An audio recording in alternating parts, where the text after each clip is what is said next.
I'm pleased to introduce our May Conservative Women's Network panelist and moderator, who will discuss a hot topic in today's American society, the gender wage gap. Our panel moderator is Romina Boccia. I did it wrong. You did it good. A leading fiscal and economic expert at the Heritage Foundation. She focuses on government spending, debt, and workforce policy. As I said, she's director of the Grover M. Hermann Center for the Federal Budget, and she often advises members of Congress and their staffs on fiscal policy issues. She's widely published, quoted in newspapers, magazines, and digital outlets. She received her master's degree in economics from George Mason University and holds a Bachelor of Science degree in economics from Mason also, with a concentration in data analysis. She's originally from Augsburg, Germany, and lives in Clinton, Maryland. And she's spoken before at Conservative Women's Network. In fact, we had a panel in economics maybe a year or so ago. She did such a wonderful, clear explanation of basic economic principles that we've asked her to speak at a summer event we're having, Claire Booth Luce, at Capitol Hill Club for some of our leaders and summer interns from around town. Also on our panel is Vanessa Brown Calder, a senior policy advisor at the United States Congress Joint Economic Committee. She's also served as a policy analyst at Cato Institute, where she focused on social welfare, housing, and urban policy. And she's also been published in the Wall Street Journal, CNN.com, National Review Online, and Real Clear Health. She's been featured in radio and television programming and policy briefings on Capitol Hill. Previously, Vanessa was a graduate fellow in welfare studies here at the Heritage Foundation, where she analyzed federal housing programs, and she has a master's degree in public policy from Harvard's John F. Kennedy School of Government and a Bachelor of Science in urban planning from University of Utah, where she graduated summa cum laude. Next is Rachel Greszler, a research fellow also at the Heritage Foundation's Grover M. Hermann Center for Federal Budget, where she focuses on retirement and labor policies such as Social Security, disability insurance, pensions, and worker compensation. Her work focuses on policies that promote economic growth, individual freedom, and well-being. Rachel's writing and research includes analysis of reforms to Social Security and its disability insurance program with the goal of returning them to their original focus of poverty prevention and reducing the government's control over retirement savings. Before joining Heritage in 2013, Rachel was a senior economist on the staff of the Joint Economic Committee of Congress for 7 years. Rachel completed her graduate studies at Georgetown University, where she earned master's degrees in both economics and public policy, and holds a bachelor's degree in economics from the University of Mary Washington. She grew up in a small town in Western New York, Jamestown, and currently resides in Bethesda with her husband and 6 children. And fourth on our panel is Patrice Lee Onwuka, a senior policy analyst at the Independent Women's Forum. Prior to joining IWF, she served as national spokeswoman and communications director at Generation Opportunity, and also worked at the Philanthropy Roundtable and the Fund for American Studies in policy and media roles. She also held consulting roles as a speechwriter for United Nations spokesman and a manager for student travel programs to South Africa. She was born in the Caribbean, immigrated with her family to Boston when she was 3, where she grew up and completed her education. And she earned her bachelor's degree in economics and political science from Tufts and a master's degree in international relations from Boston's Boston College. Now, we are in for a great discussion. The fairy tale from the left is that similarly situated professional men and professional women, with that situation, women are paid dramatically less than their male counterparts. Well, we're going to hear a little something about that. Please join me in welcoming all of our CWN speakers today.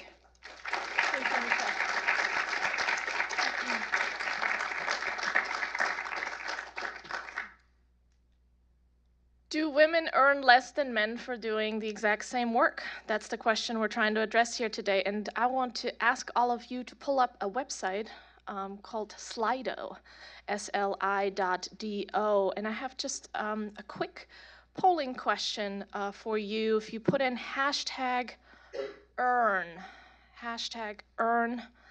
at Slido, and it will pull up our event today on the gender wage gap. And there's just one quick question, which is, do you believe women are paid less than men for doing the exact same work? And we just had the website pull up on the screens. So, ladies, you all are professional women working in the workplace. Tell me, do women get paid less than men for doing the same work? What is this gender wage gap all about? So I can jump in with an answer to just this first question. Before I begin, I should probably say that I'm here on behalf of myself. I don't represent the Joint Economic Committee's views. I'm here representing my own personal views. So what is the gender wage gap? This is something that receives a lot of attention and continues to do so. Probably some of you saw Senator Harris's proposal yesterday, and I'm sure we'll talk a little bit more about that shortly. The gender wage gap is basically the 20% gap that results when you line up men on an income distribution of workers, and then you line up women on another income distribution, and you just simply pluck out the middle worker from each distribution, and you compare those two. And what you find when you compare those two is that that median man is earning about 20% more than that median woman is on that other income distribution. But of course, these men and women also differ on a variety of different characteristics. It's not just that the man is making more money. It might also be that the man lives in a different location, that he has a different number of years of experience, that he has a different educational background. There are all sorts of different ways that this man and woman can vary. And so that's kind of what the gender pay gap looks at. And I'm sure we'll talk about a little bit more why that may be a little problematic. And I'll just jump in and say that yes, there is a gap if you're just talking about the pay, but it's really a choice gap if you start analyzing why is there a difference in these average amounts that men and women make. And about half of that gap is simply due to the hours. Men tend to work more hours than women do. There are a lot of other things that explain it, the occupations that they choose. Women tend to choose more service-oriented jobs than men. And then there's some things that aren't measurable, such as preferring a more flexible work schedule or a different benefits package that has a different value to it. Some studies have attempted to make a more apples-to-apples comparison and not just pick the median of each. And those studies have reduced the pay gap from 20 cents to more about 2 cents, according to a recent payscale.com study. These ladies touched on a lot of them. I left outside, actually, it's really nifty, almost bookmark, but there's a longer version that just lays out some of these controlling factors that they laid out. Hours worked, I'll just highlight that. Full-time men work 8.3 hours per day on average, compared to 7.8 hours that women work. So as you can imagine, if you're putting in fewer hours as a woman compared to a man, for many different reasons, not necessarily bad reasons, but in the aggregate, it's going to have an impact on overall earnings.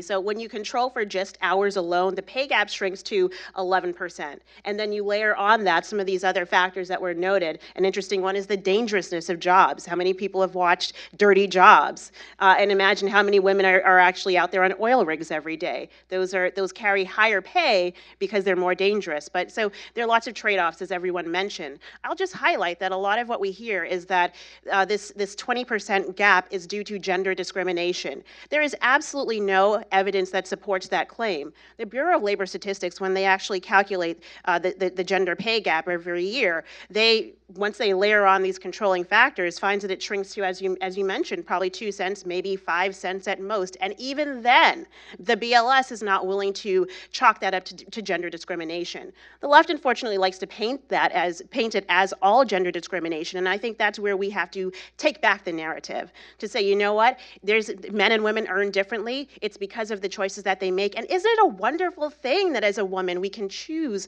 what we want to study, choose the careers that make sense, choose the types of flexibility in the pay that make sense for the different stages of our life. And that has an impact in the aggregate, but it doesn't mean it's negative on the individual level.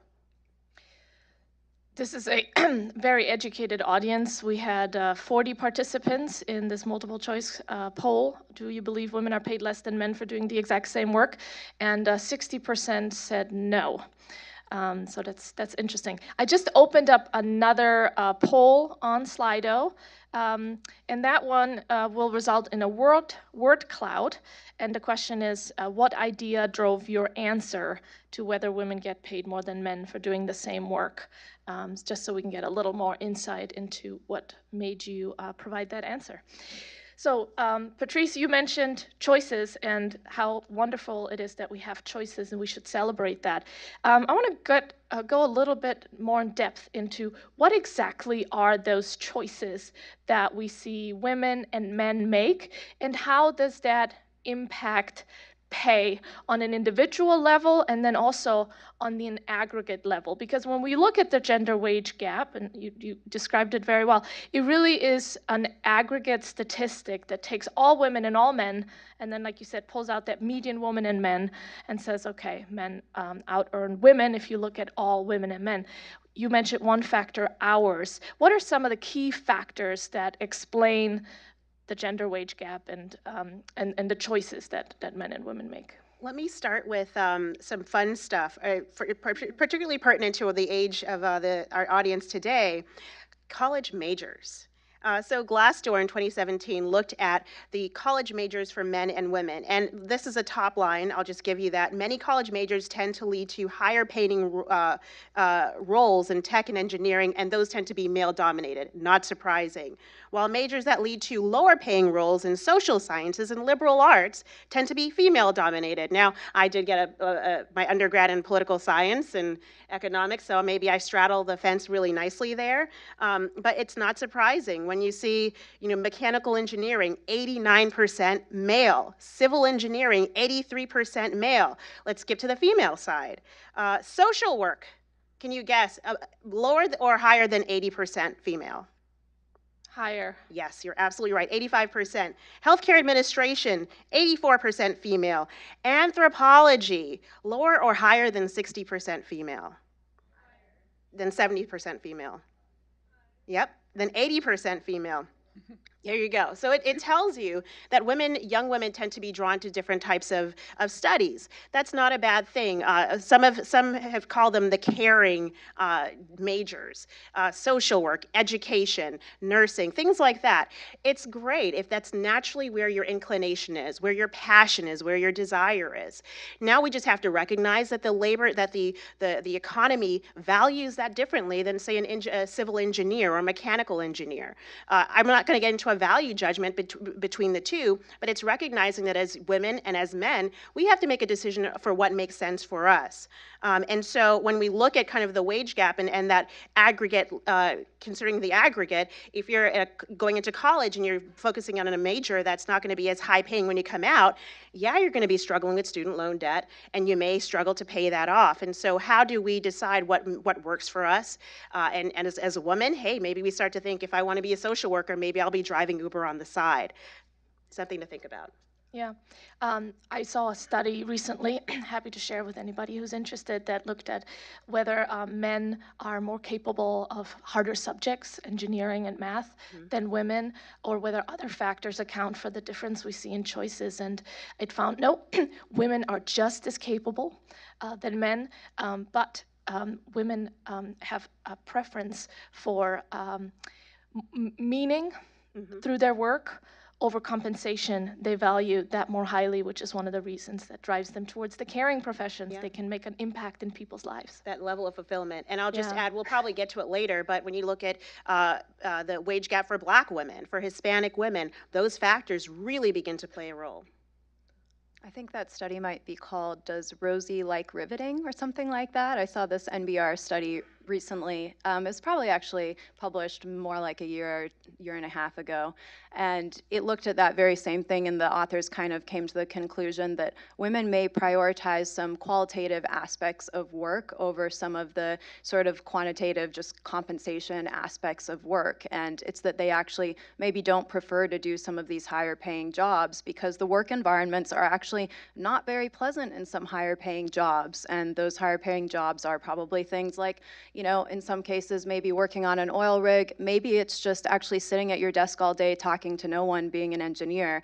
But either way, maybe those things aren't as pleasant and people prioritize differently, which I think is totally fair and acceptable.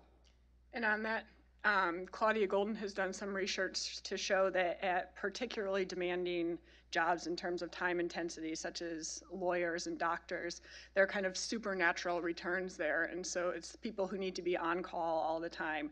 And so it's more than the wage gap that you would expect, because they're having to pay a significant premium, and those fields tend to be dominated more by men. And I think they're trying to get more women into the fields, but the reality is that women, particularly if they are mothers, do not want to be in those positions where they have to be working 12 plus hours a day.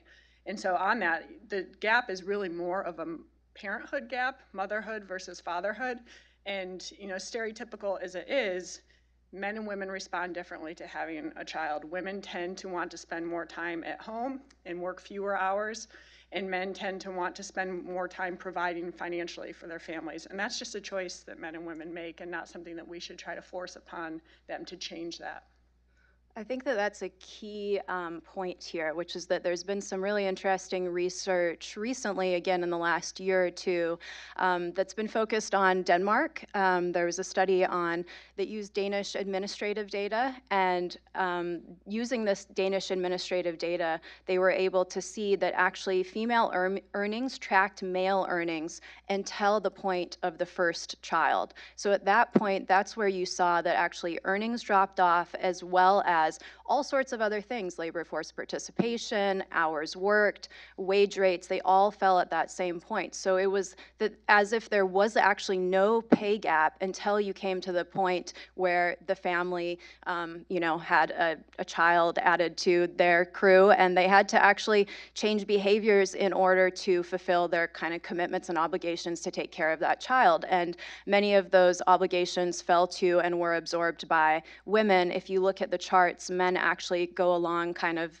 consistently. Their hours worked, their labor force participation, their earnings are not actually impacted by that first child's birth. So I guess something that I would just interject into the conversation to play a little bit of devil's advocate here is I think on the progressive left, a lot of times there's a lot of focus on the labor supply, like the labor force participation, issues that are happening, discrimination issues that are happening within the workplace walls. And actually, if you want to rage against anything and you want to be upset about anything, then what you should really direct your rage towards is the way that men and women absorb work, sort of domestic labor differently. And those are decisions that are actually being made privately, right? But there are certainly cultural reasons, potentially, why men and women absorb those different responsibilities in different ways. And so I think that if people were being really fair about the wage gap, they would actually focus on that issue and say, well, are there ways that we could talk to women about, I don't know, their career potential, or the way that we want them to be working after they have children, or find ways to actually make it more flexible, the workplace, in ways that would actually accommodate women with children so they can stay engaged at higher levels. But oftentimes, like with this proposal that Senator Harris had come out with yesterday, the focus is really, again, on discrimination in the workplace, and that's just not supported by what we see in the social science literature, and so it feels very disingenuous. Well, and I think what you're raising are the issues like paid family leave and childcare. And I think it's interesting on the paid family leave front, we're at a remarkable time where it's not just the left that's talking about paid leave, but we have proposals coming from the right, center right, about paid leave. Our organization, the Independent Women's Forum, we worked, one of our policy analysts came up with the idea of saying, why can't you, if you pay into Social Security 6.2% of your pay and your employer matches that with another 6.2%, you're paying that over the course of your career. But if you're a young person, you want to start a family, that's when you need the money most, not necessarily when you're at retirement and you've already put a lot of money into the system, but you've already have your 401k. So why can't you kind of borrow some of your Social Security earnings, and then delay your Social Security retirement benefits later on. Interesting idea. I'm sure there's certainly some disagreement for different folks, different reasons. There are other proposals coming from the right as well. But to get to the point about how do we change norms when it comes to parenting and whether moms and dads stay at home, whether the mom goes out to work or the dad stays at home, I think that's how you need to start to address some of these issues around, well, why do women tend to stay at home versus dads? Childcare is another huge issue. I'm learning that firsthand myself about the cost of raising a child, and so, when we have these discussions about paid leave and Kamala Harris's bill, interestingly, it's funding the funding source is pretty much shaking down corporations to be able to fund something like a paid leave bill. Again, Let's talk a little bit. We've heard a couple times now this proposal mentioned. Would any of you like to just briefly talk about what Kamala Harris is proposing to do there? It's basically just a pay transparency bill, and so the idea is that government would need to certify, which is part of the bill, every couple of years, private companies' gender wage gaps, and basically confirm that those gender wage gaps were not a result of discrimination. Now, how exactly they have access to the information, or even the companies have access to the information in order to prove that, it's hard to know exactly how that would really work. But if they're not in compliance, then the idea under the Kamala Harris plan is that they would be fined. So 1% of their profits would be fined and penalized as a result of every additional 1% of unexplained pay gap. So obviously that's problematic for many of the reasons that we've talked about. One thing is that pay transparency doesn't seem to be the actual legitimate issue that's driving the gender wage gap, even if you buy into the gender wage gap at all.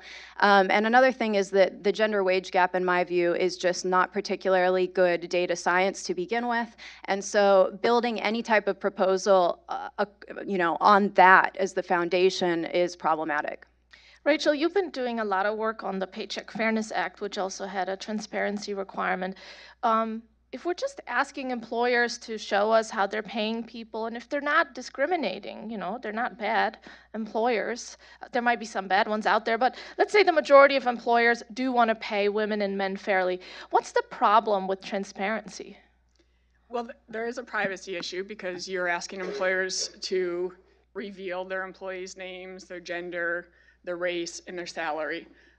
But that's just for starters. The issue here at play is just the fear of lawsuits and who is better poised to determine what to pay their employees. Is it the employer themselves, or is it the government? Denmark actually implemented a similar law to that provision that's contained in the Paycheck Fairness Act that just required companies with over 35 employees to start reporting their pay.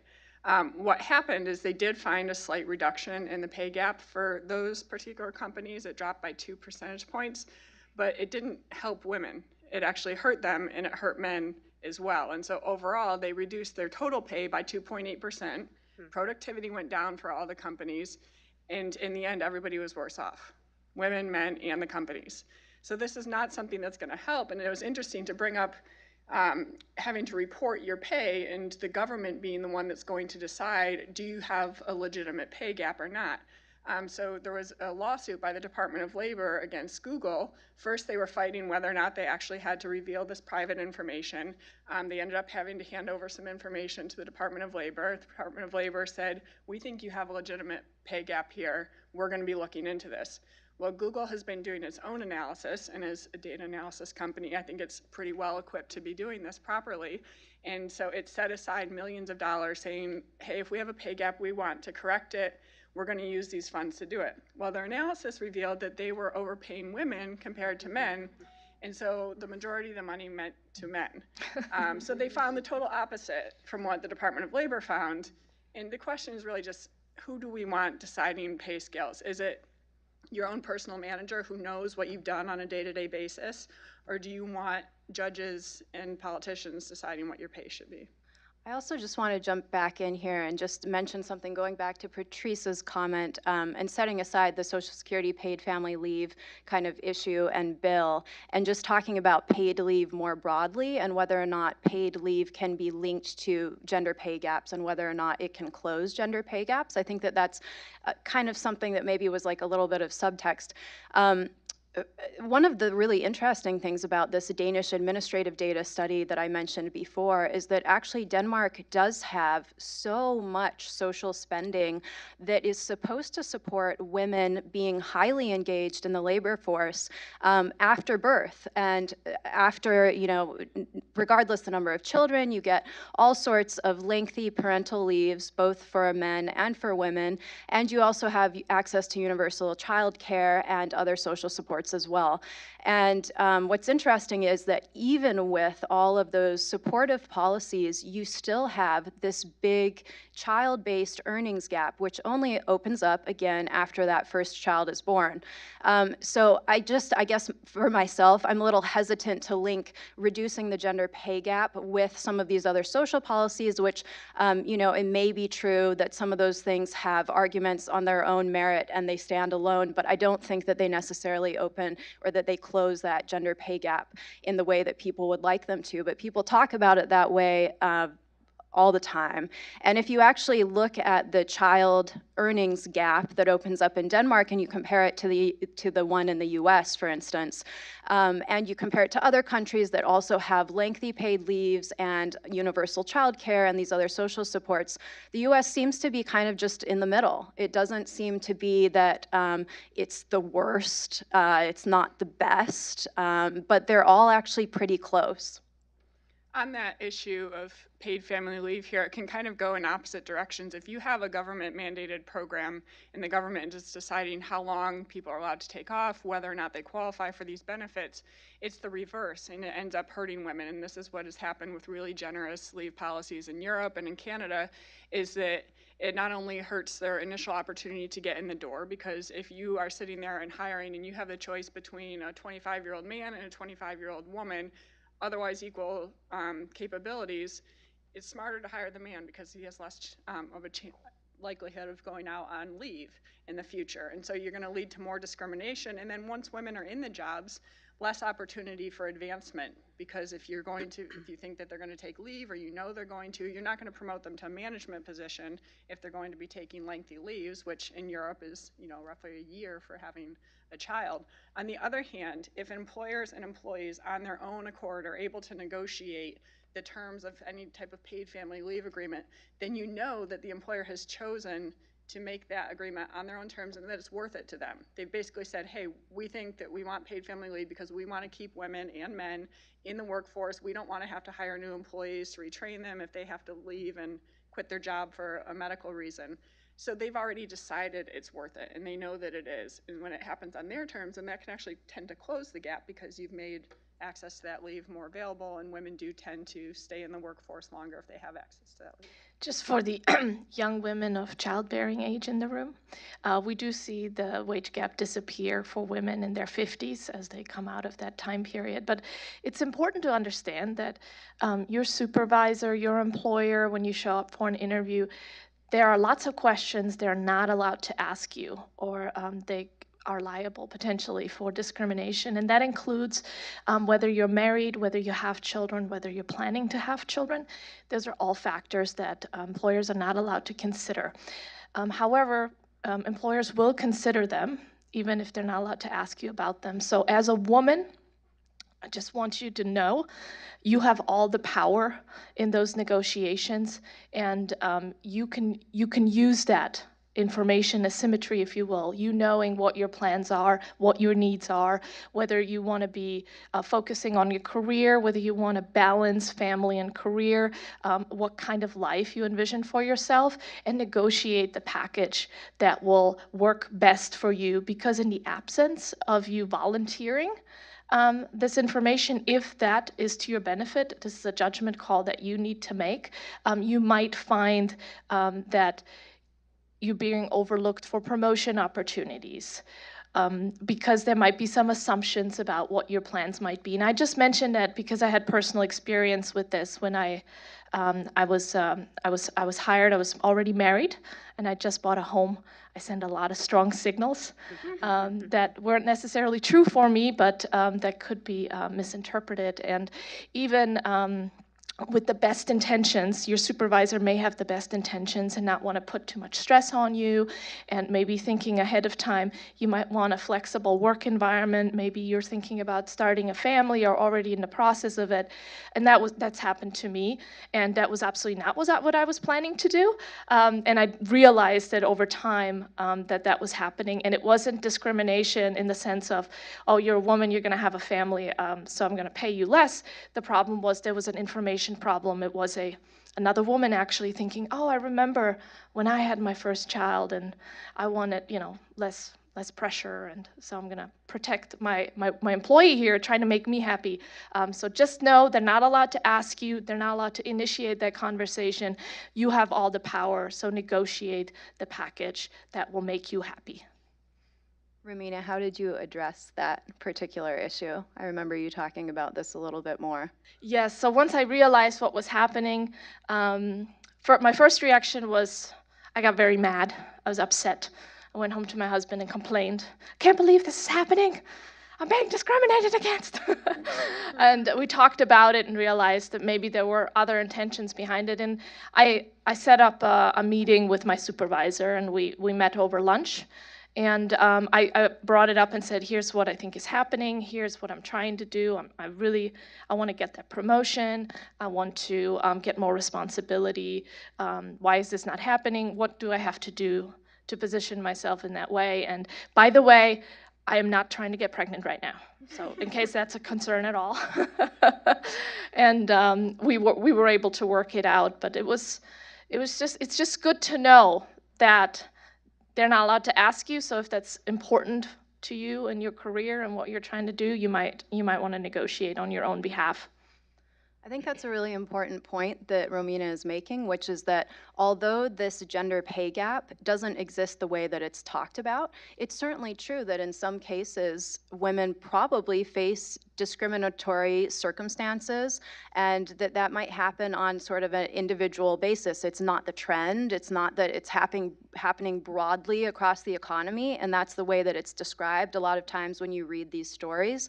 But it's certainly possible, just like in some cases, I don't know, I think it's probably possible that men could be discriminated against by their employer as well. So certainly if that is something that you feel like is happening to you, I know when we had a Ladies of Liberty Alliance event, one of the interns in the room said, my boss always just asks me to get coffee, and he asks the male intern to do like the more exciting research work, and I really don't like this dynamic. So if that's something that is happening to you, then what you should do is actually exactly what Romina did, which is address it directly. I think that's the first step. And then if that doesn't work, then you should probably leave, because there are lots of employers that won't treat you that way. And that's, I think, it's great when you have a strong economy and a tight jobs market where you are empowered as a young person or as a woman to be able to leave if you're not able to negotiate something better and find better opportunities. Can I just shift and talk just a little bit, I think, about another layer of discrimination that tends to be added on to the equal pay, which is race. And so we often hear that there's the Equal Pay Day in April, but then there's the Black Women's Equal Pay Day, and I think it was May of this year, and I think Hispanic Equal Pay Day was the beginning of June, or will be in the beginning of June. And so what tends to happen is you start with the gender discrimination, and then you're adding, some of these groups on the left tend to add race as another layer of victimization, honestly. I've tried to dig and find out how they get to those numbers, and very often you are comparing Black women, median Black women with white males. So sorry, white males in the audience, you apparently are the source of all social evils in our nation right now. And just to quote some of the statistics I found, Black women earn 65% of what white males earn in terms of earnings. But interestingly, when you compare Black women to Black men, which makes much more sense, it's about 89 cents. Now, that's just the median earnings, and then when you layer on all of those other controlling factors, Black women probably out-earn Black men. Similarly, Hispanic women earn, where is that number? I believe it was, Well, and I didn't so copy are it, but there racial, is there a racial wage gap in addition to the gender wage gap I think it's between? well, it seems different like racial groups? people of color, or apparently the wage gap is even bigger for us. And it's, again, starting with the idea that you are earning less than white males for doing the same work. But when you layer on, you know, the types of jobs that Black women, for example, I'm going to speak as a Black woman, the types of jobs that Black women go into, what they study, Black women are overrepresented in areas like social work and education. When you come out, and I have a lot of friends for whom this is very true in social justice work, they come out with a lot of student loan debt, but their earnings are much lower. And so over time, that certainly does play out. And so it doesn't necessarily mean that you were discriminated immediately. The data doesn't support that.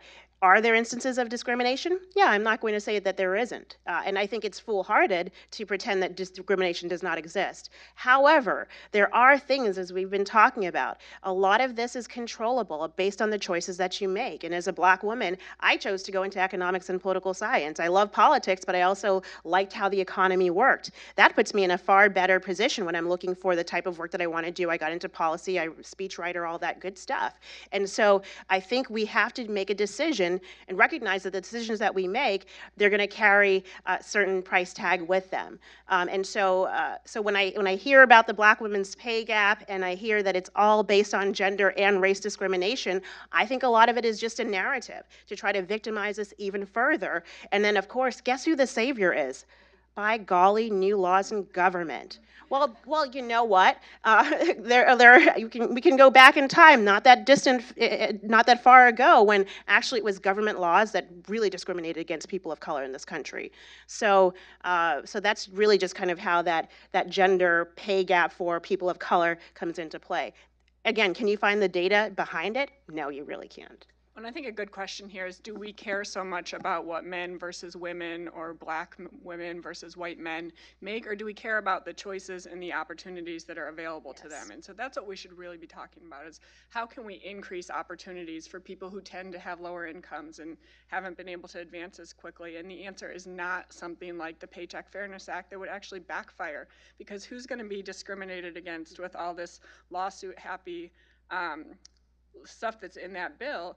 It's going to be women and minorities. If you're an employer, do you want to hire somebody who will be automatically enrolled in any class action lawsuit that's brought, who's going to be more likely to bring those class action lawsuits as lawyers are mining the data and trying to go and pull people and say, hey, we think you're discriminated against, come with us, we've got this lawsuit that's going to get you all types of money. You're going to hire people that wouldn't be included in those lawsuits, and that's going to end up hurting women the most, and particularly the women that we're really trying to help, those who have lower incomes because they have less experience, mothers who are trying to come back into the workforce after a gap in time. You don't want to hire them if you know that you're going to hire a woman that's going to have a lower price tag on her, because companies are comparing these and trying to keep their gender pay scales similar, particularly if you had a law like that passed. Let's talk about pay scales, and especially there are certain work environments, like unionized environments or government environments, where discrimination is really difficult to do, if not impossible, because you have a uniform wage schedule. Everyone with the same title and the same years of experience, seniority, gets paid the same. Do we see wage gaps in those sectors, and wouldn't laws like the Kamala Harris executive order threat to have to certify all corporations compensation schedules lead to these kinds of uniform wage schedules? Would that actually address discrimination, or at least address or make the wage gap go away? And what are some of the negative side effects from those? Yeah, so we still see wage gaps in these highly unionized environments where your pay is merely a function of the number of years you've been there in the position you're holding. There is no room for discrimination. Across the government, there's a 13% pay gap. It's entirely attributed to differences in occupations. But having that rigid pay structure where you have less opportunity for advancement is not the situation that federal employees like. Only 1 out of 4 federal workers believes that their pay is actually based on the job that they perform. Who wants to work in a job where you get paid regardless of your performance? And then when you have colleagues that are sitting there and doing half the job you are but earning the same amount because they have the same title as you, it's not a good work environment.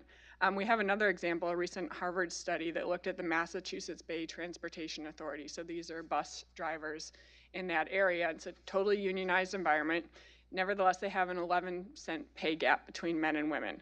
It's entirely attributed to women working half as many overtime hours as men and taking almost twice as much unpaid leave through FMLA. So they took 17.5 days on average. And they're largely using this leave just to get the schedules they want. It's not the maternity type leave that you're thinking of there. So these are all the choices that women are making. And Massachusetts passed a law to try and reduce that gap that existed. And so they made it more difficult for men to game the overtime system. And they made it more difficult for women to use FMLA, making it harder to qualify to actually take it. The result was that it hurt women. Everybody's wages went down.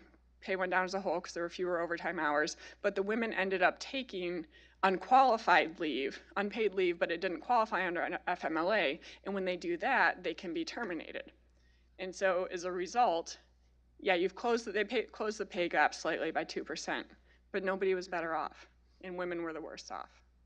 And I think, well, I was just going to say, I mean, flexibility is a huge thing. Women tend to be flexibility maximizers during certain times of their career. I, for example, I was. When I started my career, I was young, single, and wanted to make a lot of money. And so that's really what drove my decision making.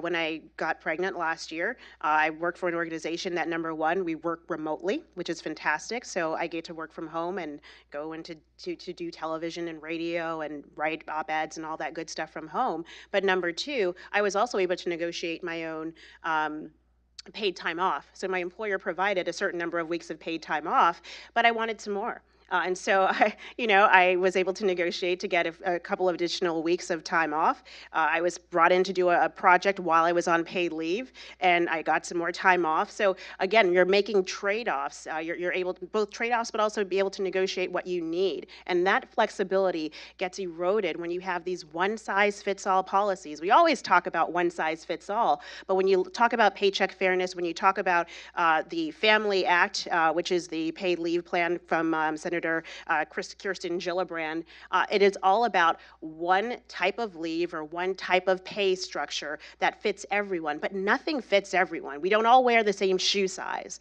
So why should we all have the same pay level, the same pay scale? It removes all of the controlling factors, the things that make us unique and allow us to have the power to negotiate for what we really know that we're worth. Amen. I think that's a great point, which is that if you're unhappy with the benefits that are being provided to you at your job, you don't necessarily need a new government policy to correct that for you. You should go and talk to your employer and tell them, I have a little kid and I would like to spend more time with my little kid. Is there any way that you could accommodate that? And start at that place, because what I've seen in the various different places that I've worked is that there's always accommodations made for good workers. I've seen it in every single company that I've worked for. And if you've proven that you do good work, that you work hard, and that you're willing to get the job done, then your employer will be flexible with you and will find a way to accommodate your needs. So I think that that's a really key point. And also just wanted to jump into kind of what Rachel was saying about unionized pay. There's this interesting study on Uber, which is also sort of similar in some ways to a union in that there is an algorithm which decides how much you get paid. And there's not in this algorithm any differentiation. It doesn't know, the algorithm is blind towards whether you're a male or female driver. It doesn't even know if you're a male or female driver. So some Stanford researchers and some Uber economists got together and did this study to look at the Uber gender pay gap. And they found that if you just looked at weekly wages between male and female drivers, the pay gap was more than 30%, which is like, wow, that must be bad. What's going on there? So then they actually adjusted for hours worked, and they found just from doing that adjustment that it brought that pay gap down to 7%, so considerably less. And then because they had very rich data at Uber, which obviously you don't have this type of information about every person's type of work in the economy, but at Uber, there are basically, rides that take a certain amount of time and are happening at a certain speed and go from point A to point B, and Uber has access to all of that. So they really are able to drill down on kind of employee productivity and preferences and the choices that employees are making. And so they drilled down on that 7% and found that there were a few different things that actually explained that 7% remaining pay gap, and none of them were discrimination. They were things like, oh, male drivers tend to drive in different locations than female drivers do. By choice, they prefer to drive in these other locations. And there were other things too, like male drivers tended to stay on the Uber platform for longer periods of time, and they worked more hours, again, per week. And so what they discovered is that there was a lot of learning by doing, which shouldn't surprise anybody. It's basically the idea that you get better at your job if you do more of your job, and you learn how to do your job better over time. And so that's really what was reflected in that 7% gap, and there was no discrimination gap once you accounted for the things that matter. So if there's one thing that you all take away from this entire discussion, I would hope that it would be that when you hear these big, scary gender pay gap statistics, you automatically think, what would explain that gap? So what characteristics are different between the average male worker and the average female worker that would reconcile that gap? And think about those things and look for studies that actually try to address those things, because that's good economics. On that Uber, I just wanted to also follow up with another study that was done. I mentioned before it's really hard to measure the value of flexibility. Uber has actually been able to do that because of all this rich data they have, and they estimated it to be equal to about 40 to 50% of drivers' wages per week. Now, this is a selective group. People who obviously choose Uber want to have that flexibility, but it found that they valued that, on average $150 per week, and as a result of the flexibility, they actually worked twice as much as they would have if they'd have to choose a taxi cab type structure where you commit to the whole day. And I wanted to talk about that flexibility and just what that means, because I see this as a huge gain and progress that has been made, and a big reason why women's labor force participation has increased so much over the past decades is because women's desires have brought more flexibility into the workplace. And if we try to close what is really a choice gap by taking those away from women and resulting in really rigid pay structures and one-size-fits-all jobs, you close the door on a lot of women even being able to work. So I'm coming up on school's going to let out here, and 4 of my children will be home all the time. I mean, we'll have camps and everything, but it gets more tricky then. And so it's harder. 4 of her 6 children. It's harder to be in the office. Like if I had a 9-to-5 schedule 5 days a week and had to conform to that all the time, it would be really difficult, and I would probably just decide to not work anymore. That would be a great loss to heritage and the conservative movement. Thank you. Having that flexibility, though, I love staying in the labor force, and I like to do the job that I have, but I also want to be able to meet the priorities of my family, and that's something that is only available under the current I situation. think that's so important to realize that in many ways what we're looking at is a choice gap, and that is okay, and we should be able to make those choices. I think I'll have time to take 1 or 2 questions from the audience if anybody would like to raise a question. Maybe in a sentence or 2 for each of you, what advice do you have for young women and men for how they can best position themselves for success in the workplace and to earn their worth? A couple of sentences. Yeah. I would say, first of all, prove your worth. Don't step into a new job demanding all these things. Prove what you're worth, and then from there on, you have a much stronger negotiation stance going forward. And don't be scared to negotiate. I read a statistic that 53% of men negotiate their salaries compared to 7% of women. There's no reason not to negotiate an offer that you have. So get your foot in the door and then negotiate. Don't take no for an answer. If you ask for a raise, your first job, and your boss says no, no doesn't mean no forever. It could just be no for right now. And so, if you can prove your worth, you can certainly go back later on, or you can ask for greater responsibilities, with which then comes greater pay. I think these ladies have pretty much covered it. I was going to say something similar, which is that there's this study, it's called the Acting Wife Study, and it surveyed different female students that were attending an elite business school. And it asked, so these are career-driven women, and it asked them, have you ever avoided doing these various helpful behaviors in the workforce because you were actually worried about appearing ambitious or pushy? And it was just completely shocking, the proportion of women that said that they had, and even comparing that to men in the study. Men sometimes, so for instance, when it comes to negotiating actually your wage or a promotion, 63% of these women said that they had not done that they had avoided doing that because they were worried about looking ambitious or pushy. And there were men that had also avoided that behavior, but it was like 28%, so it was less than half the amount. And so that kind of shows you what that gender disparity looks like in the way that men and women are just behaving in the workplace with their employers. So I think certainly making a note of that could be happening, and just the way that may affect whether or not you're getting paid your worth, and trying to take some proactive steps to overcome that would be a great first step. Culture and socialization are other issues that we cannot address, maybe through legislation, but through conversations like this one. Yes, agreed. That's another thing. And I think we probably haven't spent a lot of time on that, but certainly there are anecdotal examples galore, women being told that the best thing that you could do is not a job at all. I know, like, growing up, one of the messages that I heard is that the best job you can do is to be a mom. So that's not like a workplace job. Now, that may be actually true. I don't have kids, so it would be hard for me to say exactly whether or not that's true.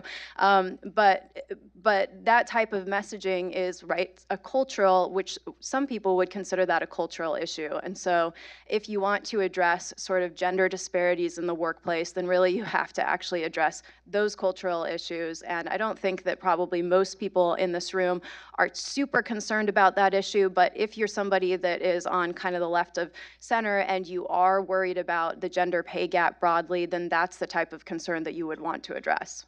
And there's also a movement now in the opposite direction, where women who do want to stay home with their children and raise their families feel like they're getting societal pressure to get back to work. So there's all these shifting tides, and in the end, I think we all need to make the decision that's best for us and for our families.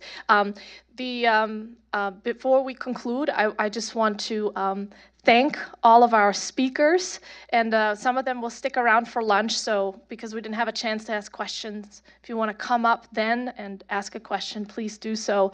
And I would like to invite Michelle back to the stage. Thank you so much for hosting us, and for the Conservative Women's Network for putting on this great panel here today. And we have some gifts for you all before we head out for lunch. What an excellent panel. Thank you so much, ladies. And I know some of you are interns who just arrived in Washington just a day or two ago. And I want to tell you, this is a very special discussion. You've heard 4 conservative ladies destroying a left-wing myth.